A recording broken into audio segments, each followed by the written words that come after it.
General Zia বলেছিলেন বাংলাদেশে ছাত্ররা এদেশের সবচেয়ে গুরুত্বপূর্ণ অংশ, এরাই আগামী দিনের ভবিষ্যৎ।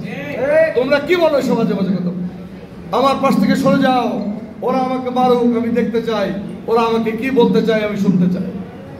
সেদিনের ছাত্র আন্দোলনের অন্যতম নেতারা ওই রাত্রেই প্রেসিডেন্ট জিয়া রহমানের মহানুভবতায় তার সাথে দেখা করেছিল এবং বলেছিল বাংলাদেশে অনেক রাজনীতিবিদ দেখেছেন, কিন্তু জিয়া রহমানের মতো এরকম মানসিকতা মহানুভবতার নেতা কখনো তারা দেখেনি। জিয়া রহমান পরের দিন বাংলাদেশের ইতিহাসে ঢাকা বিশ্ববিদ্যালয়ে প্রত্যেকটা হলে একটি করে রঙিন টিভি দিয়েছিলেন প্রথমবারের মতো।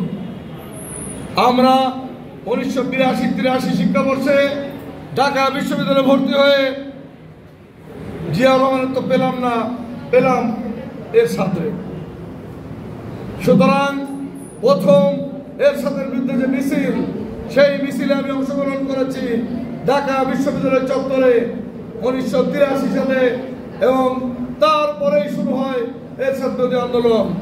আপনারা জানেন আমরাও 83-তে ঢাকা বিশ্ববিদ্যালয়ে ঢুকেছি, 90-এ এর সাথে পতনের মধ্য দিয়ে আমাদের বিশ্ববিদ্যালয় ত্যাগ করা। এই ছাত্রদল সারা বাংলাদেশে শতকরা 88% কলেজে ছাত্র সংসদে প্রতিনিধিত্ব করেছিল। এটাই ছিল জাতীয়তাবাদী ছাত্র দলের ক্যারিশমা, এটাই ছিল জাতীয়তাবাদী ছাত্র দলের ঐতিহ্য, এবং প্রত্যেকটা ছাত্রছাত্রী সেদিন জাতীয়তাবাদী ছাত্র দলকে ধারণ করছিল।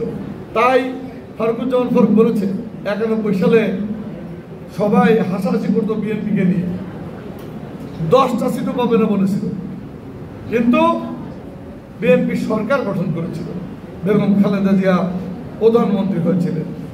তাই আজকে আপনারা যারা ছাত্র, এই যে বিগত ফ্যাসিস্ট বিরোধী আন্দোলনে এবং আগামী দিনে বাংলাদেশের বিভিন্ন উচ্চ শিক্ষা বিদ্যাপীঠে তোমরা ভর্তি হও, ভালো ভালো জায়গায় ভর্তি হয়ে নিজেদের যোগ্যতা প্রমাণ করো, এই আশাবাদ ব্যক্ত করে বাংলাদেশ জাতীয়তাবাদী ছাত্র দলের আজকের এই অনুষ্ঠানের সাফল্য কামনা করে আমার বক্তব্য শেষ করছি। বাংলাদেশ জিন্দাবাদ, শহীদ জিয়াউর হক, খালেদা জিয়া জিন্দাবাদ, তারেক রহমান জিন্দাবাদ।